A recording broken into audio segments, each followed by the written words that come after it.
Assalamualaikum warahmatullahi wabarakatuh.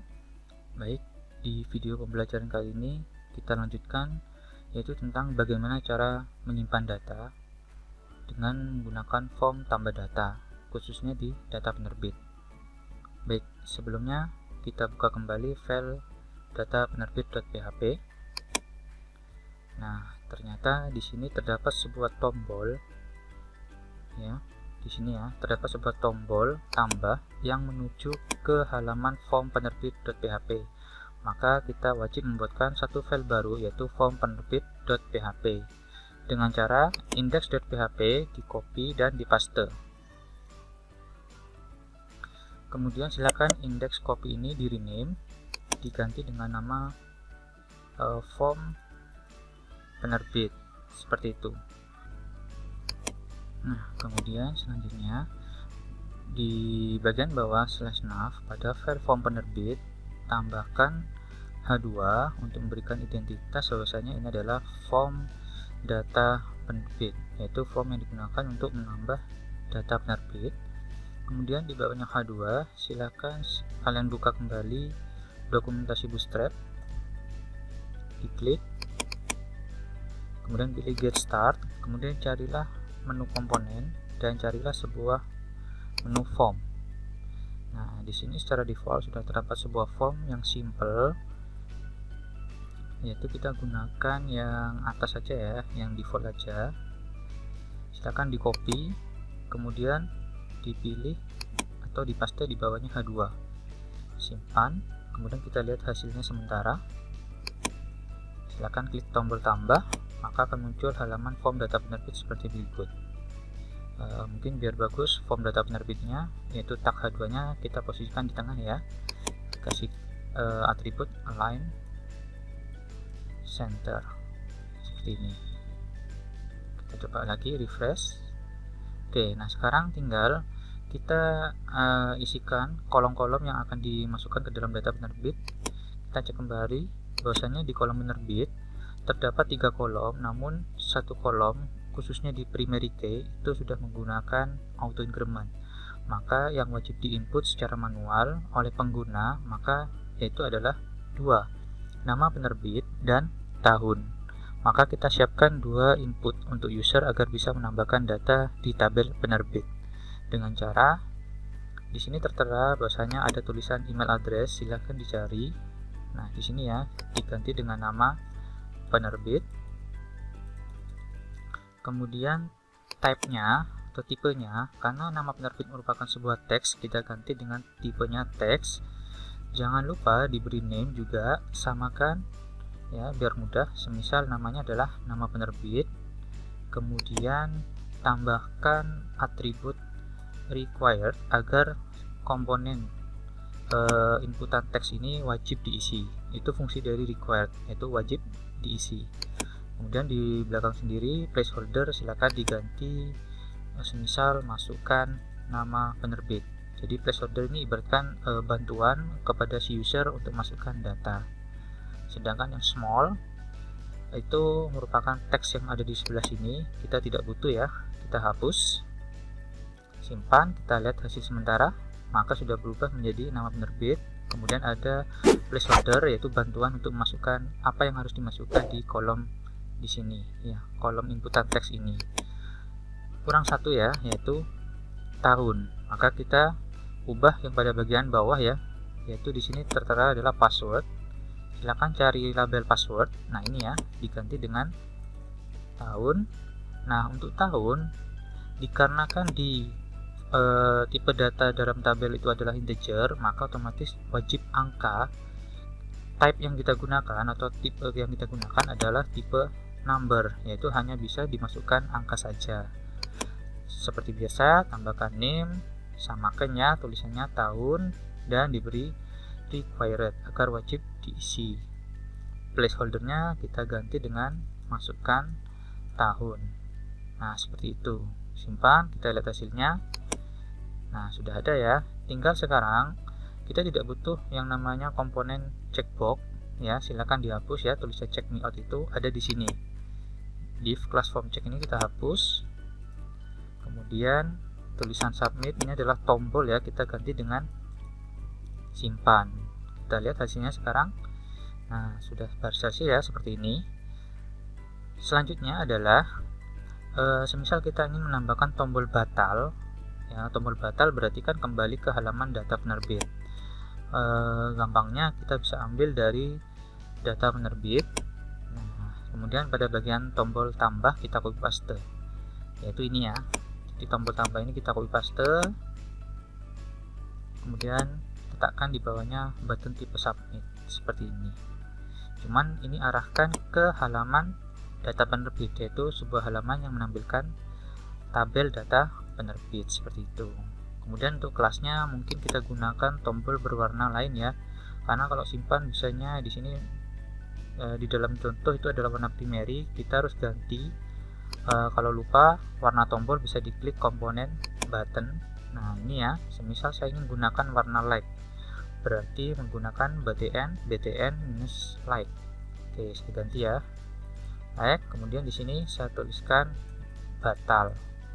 Jadi sekarang ada dua tombol. Kalau nanti kita klik simpan, itu akan melakukan proses simpan, sedangkan kalau klik batal akan kembali ke halaman data penerbit. Sekarang kita coba. Nah, kalau kita klik simpan, ada muncul peringatannya karena kita menggunakan atribut required. Namun kalau kita klik batal, ya ini batal ya, saya klik, kok tidak ada efeknya ya. Ada yang salah? Oh, salah ya, kurang T.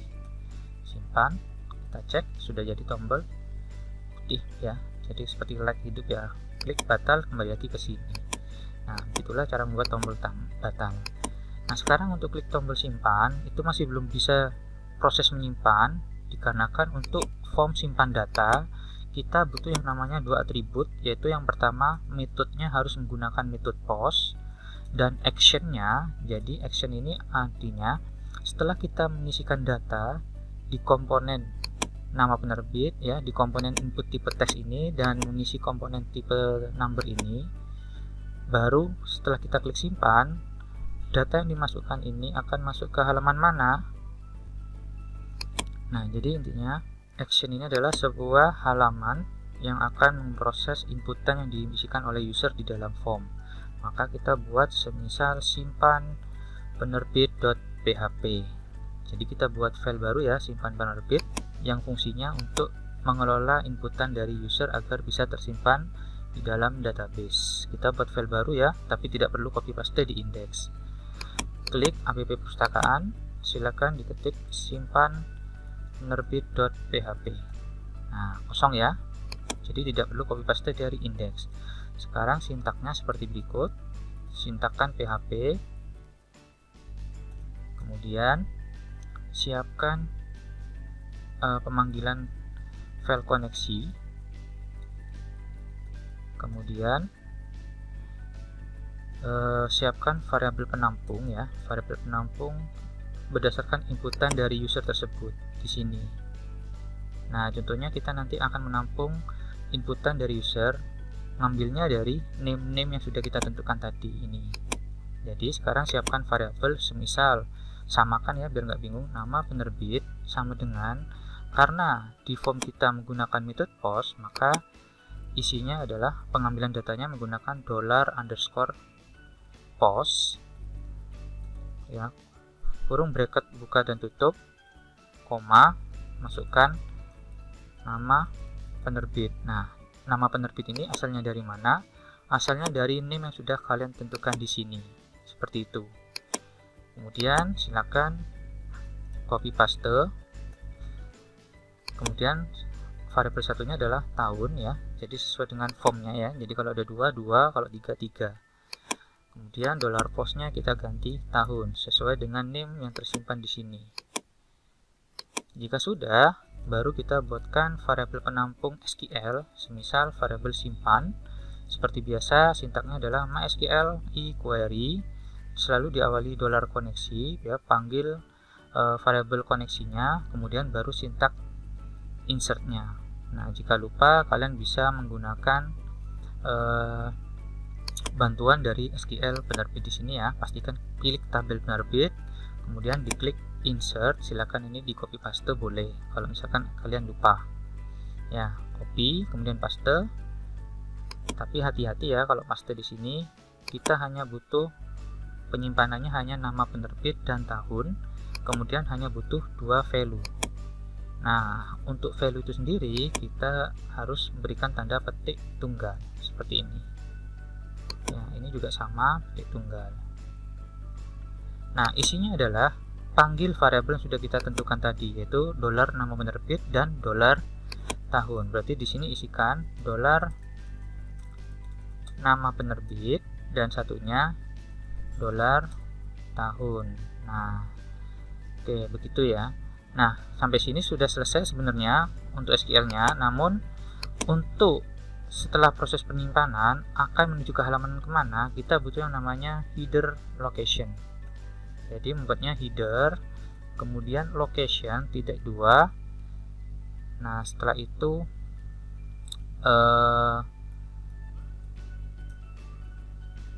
maaf, sebelumnya header location-nya dikasih titik 2 di dalam sini ya. Tuliskan halaman data penerbit. Jadi setelah proses penyimpanan akan menuju kemana, yaitu ke halaman data penerbit. Jadi ibaratkan ini adalah fungsi menuju ke halaman seperti itu. Nah, begitulah ya proses penyimpanan data penerbit. Sekarang kita coba ya proses menyimpan. Semisal di sini masih ada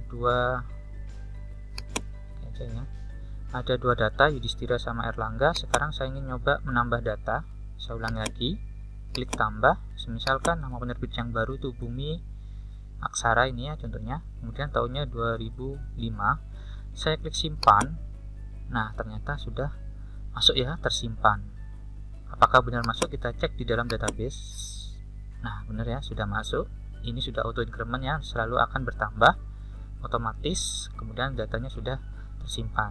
Jadi kata kuncinya untuk membuat form simpan, untuk melakukan penyimpanan data, pastikan kalian sudah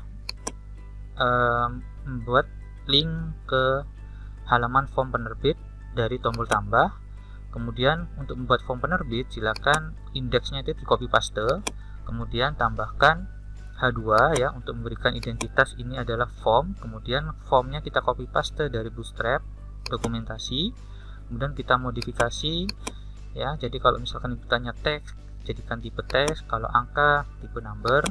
Kemudian untuk membuat tombol batal, kita bisa copy paste dari halaman data penerbit yaitu tombol tambah, cuman kita ganti linknya yaitu menuju ke data penerbit PHP. Dan jangan lupa untuk form itu ada 2 atribut, yaitu pasti menggunakan metodenya harus post, dan actionnya. Action ini berfungsi adalah jika user sudah mengisikan data itu akan diproses di mana, yaitu di simpan_penerbit.php. Baru kita membuat file baru tanpa copy paste, yaitu membuat file baru PHP. Baru kita sintaks seperti ini, panggil file koneksinya, siapkan variabel-variabel penampungnya, kemudian baru kita tuliskan sintaks variabel yang menampung sintaks SQL. Untuk hal ini kalian bisa copy paste, sesuaikan ya, kolom auto increment dihapus, tinggal isikan di bagian values itu diisi nilainya yaitu berdasarkan variabel penampung tadi, yaitu $$ tadi ya, $ nama penerbit dan $ tahun. Nah, setelah proses menyimpan mau dibawa kemana? Proses selanjutnya yaitu menggunakan fungsi header location, yaitu fungsi menuju ke halaman tertentu, yaitu akan menuju kembali ke halaman data penerbit, sehingga nanti kalau sudah proses melakukan penyimpanan data akan kembali lagi ke halaman data penerbit. Baik, cukup di sini untuk video kali ini. Di video berikutnya kita akan belajar bagaimana cara merubah data khususnya di tabel data penerbit. Kurang lebihnya terima kasih. Wassalamualaikum warahmatullahi wabarakatuh.